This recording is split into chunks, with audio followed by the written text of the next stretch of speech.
বলছেন যে যারা ঈমান এনেছে এবং তাদের ঈমানের সাথে জুলুমকে কি করে নেই, মিশ্রিত করে নেই, উলাইকা লাহুমুল আমন ওয়া হুম মুহতাদুন, তারাই বিচারে মাঠে নিরাপত্তা লাভ করবে এবং তারাই কি সৎপথ প্রাপ্ত, হেদায়েত প্রাপ্ত। এই আয়াতের তাফসীর আবার আরেকটা আয়াতে করছে সূরা লোকমানে, যে বলছে ইন্না শিরকা লাযুলমুন আযীম, আর সবচেয়ে বড় জুলুম হচ্ছে কি শিরক। তো এই পৃষ্ঠাটার ভিতরে আপনার 18 জন নবীর নাম এখানে উল্লেখ করছে।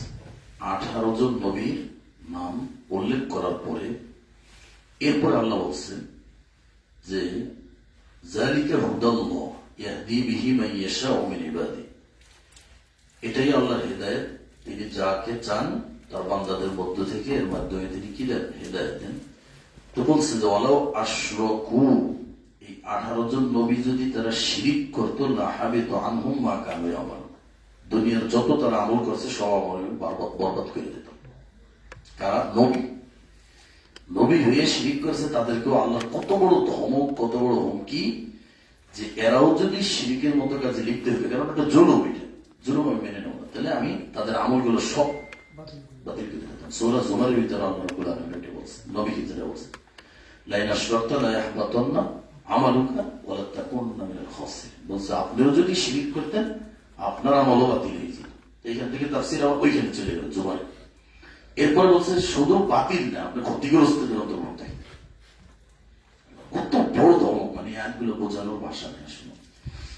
তারপর আরেকটা আয়াতের ভিতরে আল্লাহ রাব্বুল আলামিন বলে যে জালেমদের যে মৃত্যুটা দেখেন কিভাবে হবে, যে নবীকে বলছেন যে নবী আপনি যদি দেখতেন মৃত্যুর যন্ত্রণায় জালেমরা কিভাবে ছটফট করবে।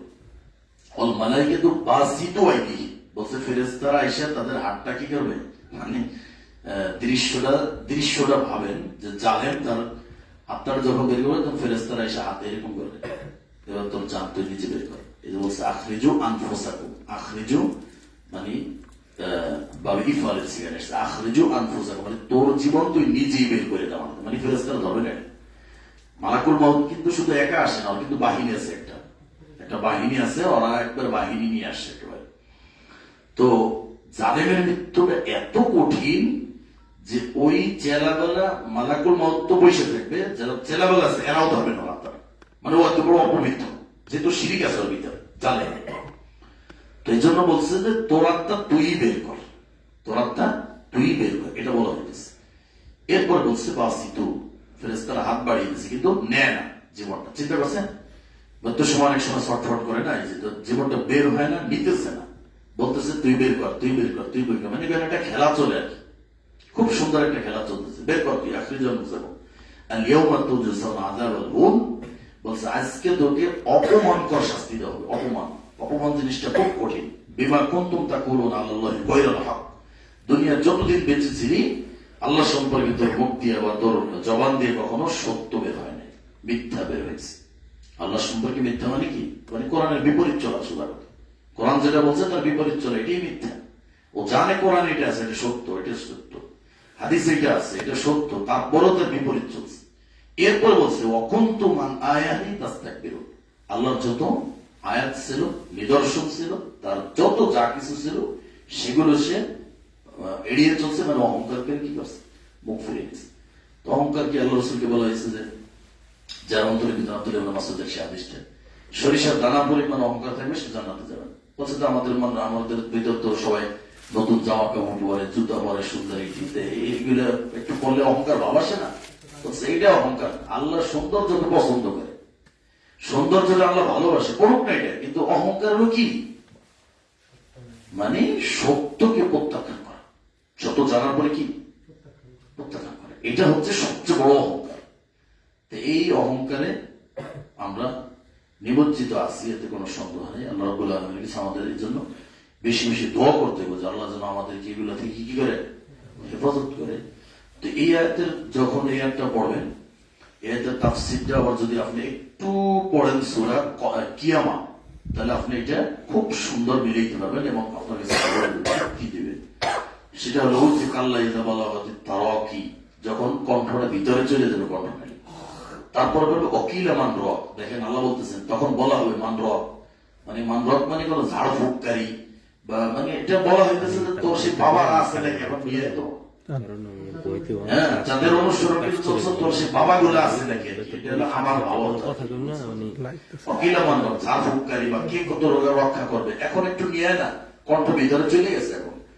এরপরে বলতেছে যে অজন নাম না হল ফের ও নিশ্চিত জানে এখন যে এটা বিচ্ছন্দের দিবস, আজকে অর্চিত হবে এই পৃথিবীতে, এটা জানিয়ে গেছে, জানা হয়ে গেছে।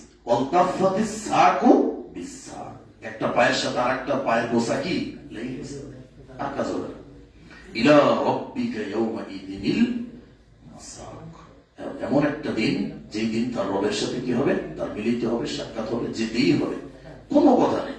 ফালা সাদ্দাকা ওয়ালা সাল্লা, দুনিয়াতে যতদিন ছিল দিনকে সে স্বীকার করতে চায়, সত্যকে সত্য বলে মানে নাই, ওয়ালা সাল্লা, আর সালাতের ধারে কাছেও কি যায়নি, ওয়ালাকিন কাযযাবা ওয়া তাওয়াল্লা, মিথ্যার প্রতিপন্ন করছে, প্রত্যাখ্যান করছে, এবং ওখান থেকে সত্য জানার পরে সে পিঠ গড়িয়ে চলে আসছে। ওয়া তাওয়াল্লা সুম্মা যাহাবা ইলা আহলিহি ইয়াতামাত্তা, পরিবারের কাছে ফিরে গেছে, মানে দাম্বি, মানে উনি সব কিছু একবারে অনেক কিছু জানে। আউলা লাকা ফাআউলা, আল্লাহ বলছে ধ্বংস তোর জন্য, ধ্বংস ধ্বংস, সুম্মা আউলা লাকা ফাআউলা, আবারও বলছি ধ্বংস তোর, ধ্বংস, কোন রক্ষা নেই। আয়াহসাবুল ইনসানু আইয়ুতরাকা সুদা, তুই কি মনে করছিস দুনিয়া আমি তোকে এমনি বানাইছিলাম? এমনি তো বানাইনি আমি। এই যে মানুষকে এমনি সৃষ্টি করা হয়নি, এর হিসাব হবে, যে যেভাবে চলেন কোন অসুবিধা নেই, কিন্তু হিসাব দিতেই হবে। ওয়াহাদাইনাহুন নাজদাইন, আল্লাহ দুইটা রাস্তা দিয়েছে, সঠিক পথ দিয়েছে, ভ্রান্ত পথ দিয়েছে। আল্লাহ আমাদেরকে সঠিক পথে চলে শিরক মুক্ত জীবন আমরা যেন তাওহীদ পন্থী হয়ে মরতে পারি, আল্লাহ আমাদের সেই নসিব, সেই ভাগ্য, সেই তাকদীর যেন আল্লাহ আমাদের করে দেয়, এবং এই অনুযায়ী আমরা যেন আমল করতে পারি, আল্লাহ আমাদের সবকিছুকে যেন সহজ করে দেয়।